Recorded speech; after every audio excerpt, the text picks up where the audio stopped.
Kanya-kanya munang diskarte ang ilang pasahero sa Batangas Port para makarating sa destinasyon kahit punuan na ang ilang biyahe. May plano rin ang pamunuan para maibsan ang hirap at tagal sa paghihintay sa pantalan. Nakatutok doon live si Dano Tingkungko. Dano? At Mel, ramdam na nga yung unti-unting pagdagsa ng mga pasahero dito sa Batangas Port. Fully booked na hanggang bukas, Miyerkules Santo, ang ilang biyahe tulad ng Katiklan na papuntang Boracay mula rito sa Batangas Port. Wala na ring biyaheng Parojas City Capiz via Romblon at Sibuyan na fully booked hanggang April 19 o Sabado de Gloria. Kahapon pa ito inanunsyo ng Batangas Port pero ikinagulat ng ilang mga naabutan naming nakapila na may planong mag-chance passenger. Hindi raw nila inasahang magkakaubusan gayong kada taon naman daw pag ganitong araw nakakakuha pa sila ng tiket. Ang ilang pasahero tulad ni na Yvonne at Mark may diskarte para lang makauwi. Ang last option namin, tulad sa akin papunta akong Katiklan, ang gagawin ko na lang, manggagaling dito papuntang Calapan. Pagdating ng Calapan Mindoro, magbabiyahe ako ng bus papuntang Rojas. Pagdating ng Rojas, sasakay ulit ako ng barko papuntang Katiklan. Long cut. Yung option ko, Calapan, Mindoro, tapos bus ako or van going to Rojas, Mindoro, then Katiklan to Rojas. Long cut din. Oo. Walang ganun na, walang option. Si Emily naman, tiwala lang daw. 8 years na po ako hindi nakauwi sa amin. Mag-anniversary yung aking magulang, kaya ngayon lang kami uuwi. So, surprise sana.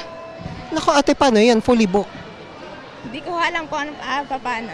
Walang imposible po sa Diyos. Pero kung merong tagilid ang biyahe dahil naubusan ng tiket, meron pa rin pinalad kahit papano. Tulad ng grupo na ito na papuntang Puerto Galera. Birthday niya kasi. Thank you po, sir. So birthday niya tapos? Doon kami magsa-celebrate ng birthday niya. Hindi pa rin nagbabago ang pakiusap ng pamunuan ng Batangas Port. Magparamdam na ngayon pa lang ang mga may planong bumiyahe rito para alam nila kung ilang pasahero ang mangangailangan ng backup. Isa sa mga contingency plan ng Batangas Port na pwedeng ipatupad anytime ang pagpayag sa mga pasahero na bumili na ng terminal fee access na 30 pesos para kahit wala pang tiket sa barko, pwede na silang mag-abang sa pre-departure lounge. Para makapasok sila dun sa pre-departure area na maluwag, nakaupo. No, libre tubig doon, lahat may charging. Ina-advise din sila, halimbawa yung group sila, isa na lang ang pipila. The normal procedure kasi, vessel ticket muna, uunahin yung terminal fee para makapasok na sila.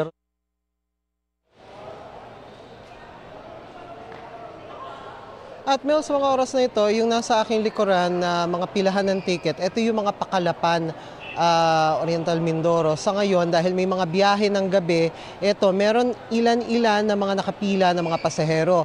Yung nasa kabilang dako naman ng terminal, yun yung mga pila para sa Katiklan at sa Ojongan, Romblon at sa Puerto Galera na sa mga oras na ito, malinis, walang tao, walang nakapila doon. Sa kasalukuyang tala ng pamunuan ng Batangas Port, nasa humigit kumulang 20,000 yung kabuuan bilang ng mga pasaherong dumaan dito ngayong araw. Hindi yan kaiba sa numero sa nakalipas na 3 araw. Mel? Maraming salamat sa iyo, Dano Tingkungko.